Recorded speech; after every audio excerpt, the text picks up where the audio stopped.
Hi and welcome to Gardening 101. In today's show, well, koi ponds aren't necessarily gardening per se, but they're definitely part of the great outdoors. And we're going to pop indoors and look at some orchids. And then go up on a roof to check out a truly inspirational rooftop vegetable garden. There's nothing better than the cooling sound of running water in your garden. And even if you've just got a little millstone or you've got a really large swim pond, having something just to bring the ambient temperature down and bring that extra little bit of sound into your space is fantastic. But this has a whole lot of problems that go with it, of course, and you need to have people who are experts at putting in ponds, especially if they are big ones, and especially if you're dealing with wildlife, like fish. Michael Rickoff, basics when it comes to ponds, big ponds. Well, yeah, big ponds are another challenge altogether, but I think you start off by saying, when in doubt, don't, with ponds, because, you know, water features, which is what a pond is, but a pond holds water, and, you know, water features, they carry risk with them, and you really should consult an expert if you've got any doubts. And, you know, I think sometimes we like to DIY things, but it's always better to just ask somebody that knows what they're talking about. You know, I personally have seen so much heartache as a direct result of incorrectly built ponds, incorrectly positioned ponds, ponds that just don't go with the architecture. There are so many different things to consider. So what are some of the problems that you might end up if you do it yourself? I mean, apart from the obvious one, which everybody has, is leaking. Structures, yeah. The main problems you have with ponds are structural problems. Because, you know, I think that a lot of people don't think, or perhaps don't realize that you really should think about reinforcing your structures. You're laying, 9 times out of 10, you're laying maybe a cement shell or a concrete shell. There's always the option, of course, of going into a center and buying yourself one of these preformed shells, which carries a lot less risk. One of the things you have to then think about is levels. Because, you know, if you get the level wrong, you suddenly have all sorts of problems with water spillage and overspill and whatnot. But, you know, actually having said that, always cater for overflow with the pond, because I've also seen overflow heartaches, you know, where people don't think about the overflow and it overflows into the driveway, into the garage, and all sorts of weird and wonderful things. These days, I mean, I can't tell the difference between a preformed one and something which is actually made of rock itself. I can't tell you what this is here. Well, you see, the thing is with those ponds, I think that a lot of the time, if you're thinking about a smaller water feature, convenience of actually getting it put in and whatnot, I think they're ideal. I've done plenty of them, and you can actually even buy rock to support them, real rock to support them, and surround the thing by rock to help disguise it and integrate it into the garden. So I think that's a great solution. They are quite pricey sometimes. But, you know, instead of having to go through all the pain of trying to waterproof the feature, trying to make sure it's strong enough, trying to make sure that you've got a level shell, trying to make sure the shell's the same thickness, there's all sorts of things you have to consider when building your own. So not a bad idea, but for a small feature, for a small cascade maybe, when you get into the more specialist stuff, you start thinking differently. And this is kind of more specialist stuff. This is the specialist stuff. And it's like about 2 meters deep, probably. I mean, you could have a swim in this if you don't mind fish nibbling your ankles. You could take a lovely dunk in this. You can't really see the depth now sitting behind us because of the net covering it, but it's a very, very deep, and there's a good reason for that. It's very deep. It's very difficult to go and buy a feature that deep off the floor. So with this kind of feature, because of its sheer size, because of its sheer depth, because of the specialist nature of the feature, you kind of have to have it constructed. Oh, talking about shade netting, we've got it over the pond, and I know why. Yes, there's a very good reason for that, and that is to protect what's in the pond from predators. Okay, which are fish, of course, and I mean there's a whole bunch of problems associated with having koi. First of all, koi need specialist care. They do. You know, first of all, you must remember that koi are specially bred a species of fish. You know, they're a specially enhanced carp, basically, but they're very ornamental, if you like, and they cost a fortune. Think of the fact that koi are quite sensitive to the balance in the water, the eco-balance in the water. If, for instance, you get different types of bacteria, good and bad bacteria, you get levels of ammonia. Chlorine is a big no-no. Any form of chlorine is a big no-no. So if you want to keep koi properly, you monitor the water all the time. You should have it tested all the time. You should check the pH levels, the alkalinities, the ammonias. Just make sure the water is safe, because if one thing goes out of balance, if you get too much chlorine in your water, too much bad bacteria in your water, you can get diseases, you can lose your koi. Okay, and also the koi need a certain amount of space. You can't have a fish this size in a pond this big. You need to have a lot more space for them to move around in. Well, first of all, let's talk about space. Let's talk about depth. because it's not a goldfish pond. A goldfish pond you can have 40 or 50 millimeters deep. A koi need at least a meter, and that's the minimum. A recommended 1.5 to 2 meters. In terms of space, there's a yardstick, and they say for every big fish, and they say a big fish is about between 30 and 40 centimeters long, you need 1,000 liters of water. And that's the yardstick we use for koi. It might look pretty to have a lot of fish, but remember, and this sounds coarse, but it's true, these fish are living in their own toilet. And that's where some of the pollutants in the water come from. Now, talking about big fish, the reason that the shade cloth is here is to stop the birds. And believe me, hardy-dars will come and they will spear these fish. But people will say, no, but hang on a second, that's little fish. These are big fish. The birds aren't going to be able to eat those fish. But I've actually seen koi that have been pecked away at. They've actually eaten the back of the fish off. Yeah, so that is part of the problem. The other part of the problem is herons as well. I mean, herons is a big thing with koi fish and goldfish and so on. And by the way, talking about that, don't mix your goldfish and your koi. They're not the same things. They're two different species of fish. And sometimes they say the goldfish breed so quickly that they create problems, pollutant problems for the koi. Just a hot tip. Okay. Talking about the protection of the fish, of course, one of the ways to protect your fish, and that is part of the reason why you make your pond so deep, is to make it deep enough for the koi not to be easily reached. But then you've got to stop the birds actually getting into the pond in some way. And that's why there's a piece of shade net. It's not the most sightly solution to the problem. It's not. You've obviously the homeowner spent a lot of money on this koi pond. It's a very nice koi pond. I've had a look at it before. I'm very impressed with the koi pond. A lot of effort and expense has gone into the pond, and the shade netting is just spoiling the aesthetics of the pond. So, we have to say to ourselves, is there a better way to do this? Well, I'm sure there are. I know that you found some very interesting ways of dealing with the bird problem. I've actually heard of a breeder in the States who actually said one of the best ways that he's protected his koi, and he has several koi ponds, is his dogs. He keeps dogs around the place all the time, and the birds just don't come near his ponds. The other thing that people don't really think about is to have overhanging rock around your pond. So don't just have steep edges, overhanging plants where the fish can actually go and not be seen by predatory birds. So, all of those are good ways of doing it. I think the best way is for me, keep the pond deep, overhanging rock, overhanging plants, and then definitely put some sort of gauze or netting on top of this pond, or mesh on top of this pond. I know that people have said using a kind of a very fine, like chicken wire or a mesh, as a metal mesh under the water, but that also has its problems because those are metal. They're metal and they decay and they rust and they get unsightly, and all sorts of things happen with metal. And here we have an additional challenge because it's an organically shaped pond. So, to actually have a frame cut out to support the metal that'll exactly match this pond is going to be quite a challenge, and maybe quite an expense as well. One of the solutions to this could be to actually maybe look at some of that plastic mesh, nice dark color. The way to make it look good is to take it out of sight, but still make it effective, make it practical. And I think one of the ways of doing that is to just sink it slightly under the surface of the water. Okay, but how do you make it stay? That's one of the things I've been thinking about. And when I looked at this pond earlier, and I see that it's got these kind of anchor hooks on the side of the pond, and if you could use these same anchors, you wouldn't be making holes in the pond. You could create a sort of a metal anchor that goes around the edge of the pond, just into the pond, just under the surface with a hook, and we could then clip or hook some of that plastic netting just below the surface of the pond. You'd have your pond integrity intact, and you wouldn't be able to see the mesh on top. Design the pond in a shape that's going to be easy to put a gauze protection over it. Make provision to have anchors put into the pond up front. Make provision to have the piers. Make sure it's deep enough. Everything's about planning. Yeah. Well, the whole thing is basically, if you have a pond and you want it to be a pleasant pond to look at, well, think ahead. After the break, we step indoors to look at orchids.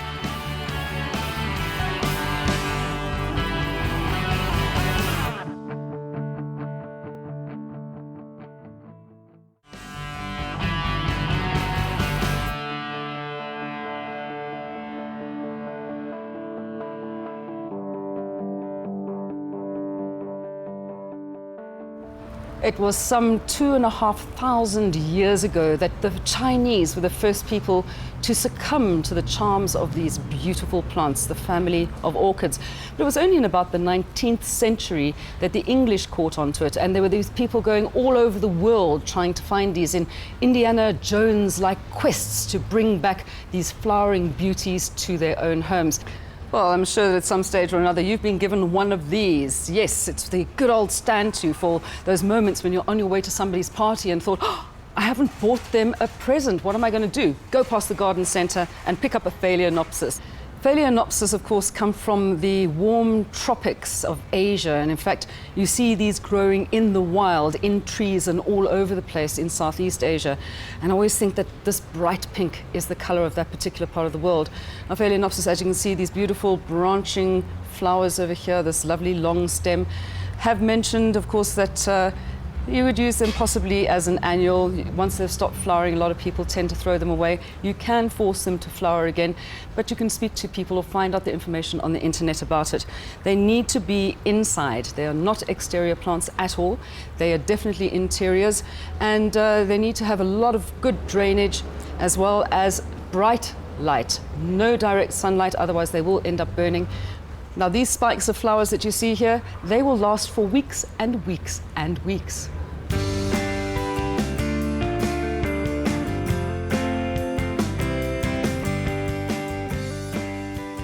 Well, orchids are actually pretty easy to look after, and with a little bit of care you can have something which is going to look good for a long time. Most of these ones are used as annuals. In fact, maybe they won't flower, but you can make them grow back again. There is so much information out there that you can get off the internet or in books or from orchid experts at all of your garden centres. You just go and ask them, find the information, and you can also join orchid societies. At last count, there were about 14 of them here in South Africa alone. Now, when it comes to potting these plants, of course, it's very easy. Keep them in a plastic pot. You can always put them inside something else. You have some stones on the bottom. You can see all the root systems here. You need to have well-draining soil, so they have special bark preparations for orchids. And just follow that and make sure that it's well-draining all the time, that you've got big holes in the bottom where the water can come out, and don't drown it. But they do need to have water in pretty much every day during the summer.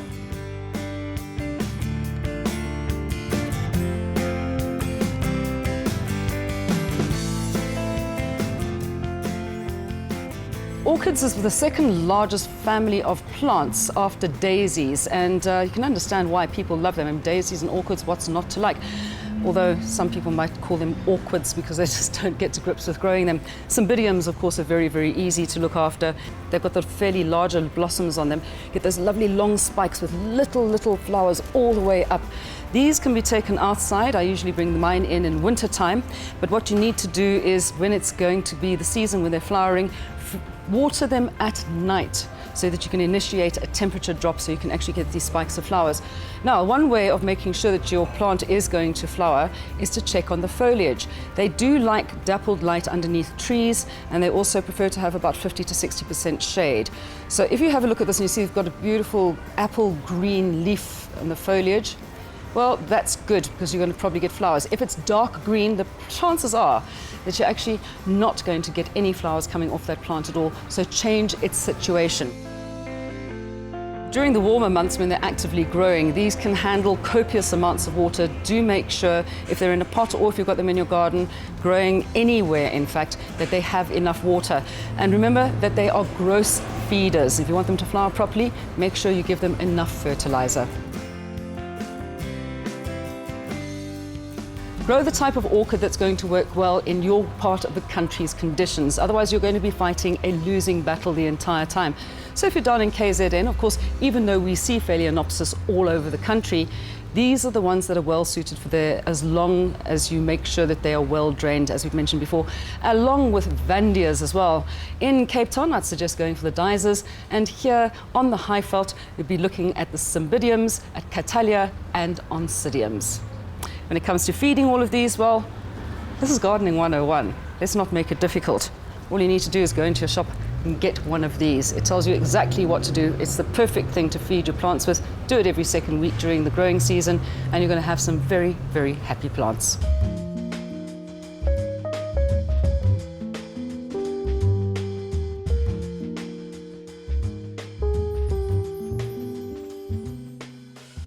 Now, of course, I know this is not an orchid, but I couldn't resist throwing it into the mix because we're talking mainly about kind of indoor plants that are really ornamental and quite large compared to ones we've seen in the past. This is the peace lily, the spathiphyllum, and this is Sensation. I just absolutely love this plant. They are very forgiving, and you know what? If you haven't watered them enough, they let you know. Everything just droops down to the sides. That's a good indication of when you should water, but don't let it get to that stage. Also fantastic, once they've finished flowering, so easy to divide and propagate. I have them all over my house now because I just can't stop sharing. What can I say?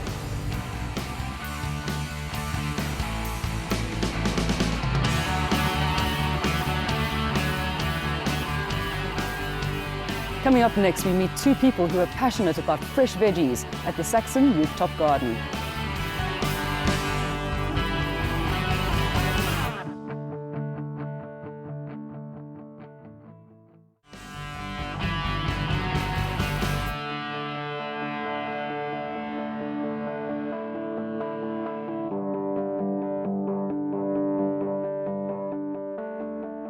Linda, this is quite a setup you've got up here on the roof of a garage.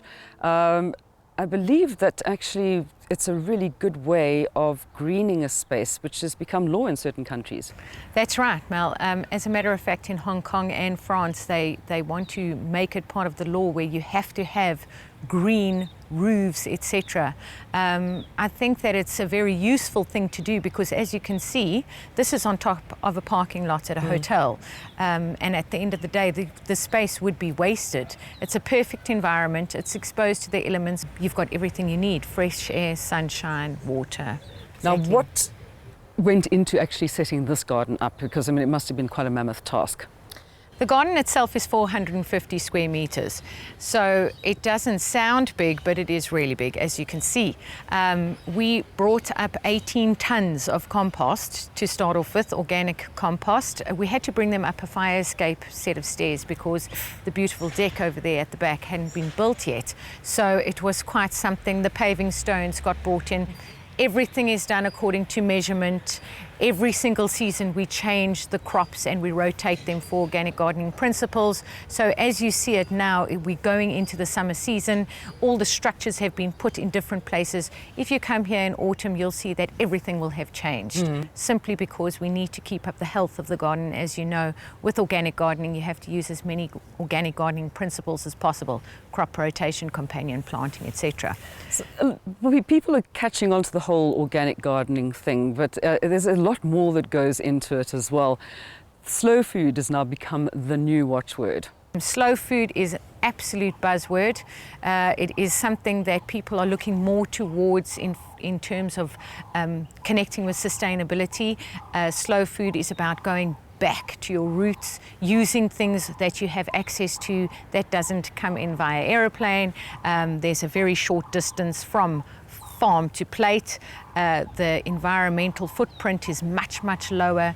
You make things from, you know, pure stuff, organically grown things. You try and remove all the chemicals that are involved with food processing these days. You've got to understand that that really enhances flavor when something is grown organically and right there at your doorstep, and you pick from source. It's a wonderful experience. Well, of course, I mean, it's all about the shortest distance between the garden and the table, really.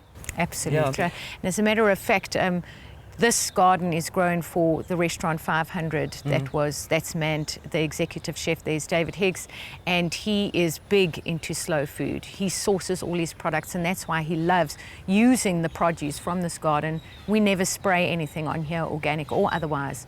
Everything is taken care of by nature. Things are just grown perfectly, and that's going back to, you know, using what you have available to you according to the season. So what are heirloom seeds?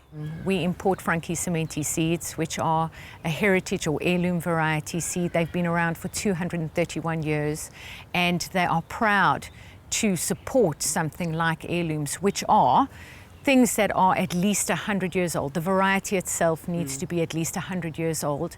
You can seed save, which is so very, very, very important for food security in the world today, and regrow from whatever you harvest in terms of your seed. Your parent plant and the child plant is always true to type, which means that the child always will be an exact copy of the parent for generations. You know, it will always be the same. Unsurpassable flavour and of course variety. There are over 600 heirloom variety tomatoes, different shapes, colours, sizes, etc. Just 600 tomatoes? Just tomatoes. My shattered nerves. And I've actually seen that there's like things that are coming out now with these beautiful spiral lime green cauliflowers. And what else have you got growing in the garden at the moment? So we've got purple Brussels sprouts, which are absolutely gorgeous. They're a deep purple. We've got gorgeous purple kohlrabis, which look a bit like a Sputnik. They're wonderful. We've got a white version as well. Those are also heirloom. We had those spiral broccolis, cauliflower growing. They're called the Romanesca precoce. We've got wonderful beans, 11 varieties of those. Magnificent broad beans that grow to about 40 centimeters long, called aqua dulce.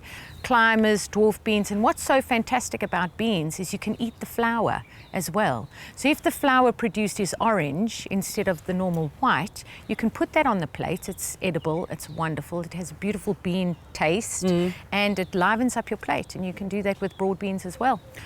We had purple cauliflower growing, we had a green cauliflower growing, coloured carrots, you know, those are fantastic, coloured beetroots, those are all heirloom variety seeds. They've all been around for so very long.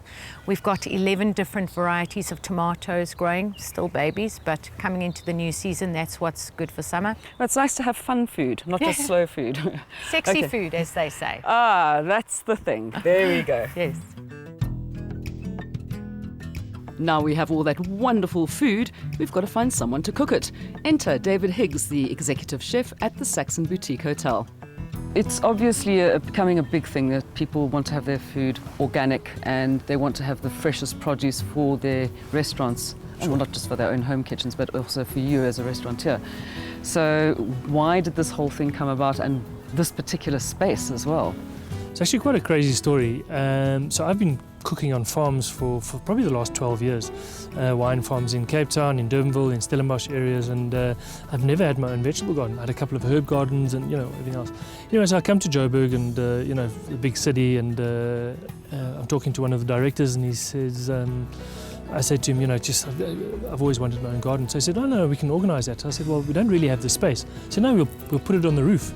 And that's just Joburg for you, you know, anything is possible. Yeah. And I love that about Joburg. And we got Linda involved. I spoke to her very briefly, and yeah, the next thing we had this incredible garden.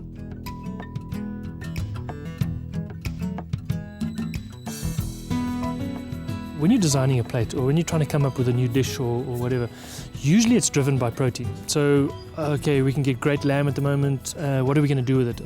Okay, we'll you know, put cauliflower with it and everything else. Now we come up here and say, okay, guys, we've got kohlrabi growing. We need to use the kohlrabi as quickly as well. What are we going to do with that?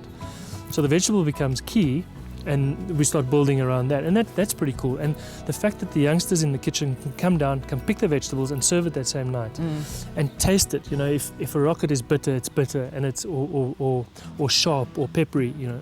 So so the vegetables have a completely different flavour and this incredible freshness about them. And as you know, I mean, you just can't compare it.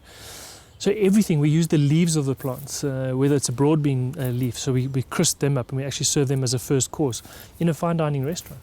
So the possibilities become endless, really, and makes it incredibly exciting. Flowers play a huge role visually, obviously. We dry them for texture, so when you eat them, they're quite crispy and crunchy. And a dried flower looks very different to a fresh flower. It adds a whole different dimension to the dish. And then mostly flavour. You know, I mean, the obvious ones are nasturtiums, but the best one, the one that we use the most, are the pineapple sage flowers. You know, I mean, they're just delicious, and they're sweet on the palate, and there's these sharp sort of spikes that come through every now and again. So yeah, the bean flowers, I mean, those are obvious. You know, it's this beautiful fresh flavour, and they're pretty. You know, so many people are also saying that like rooftop gardening is faddish.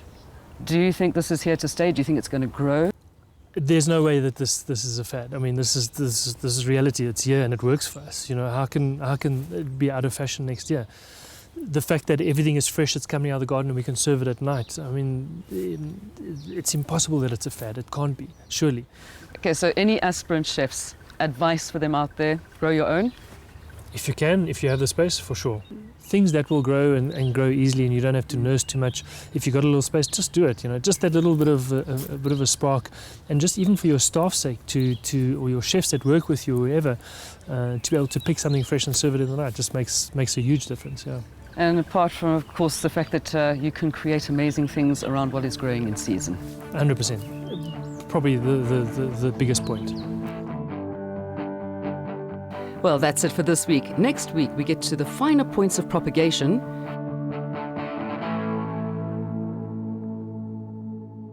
Show you how to put together a basic fire pit. And even the playing fields when it comes to retaining walls and working with levels. We'll see you then.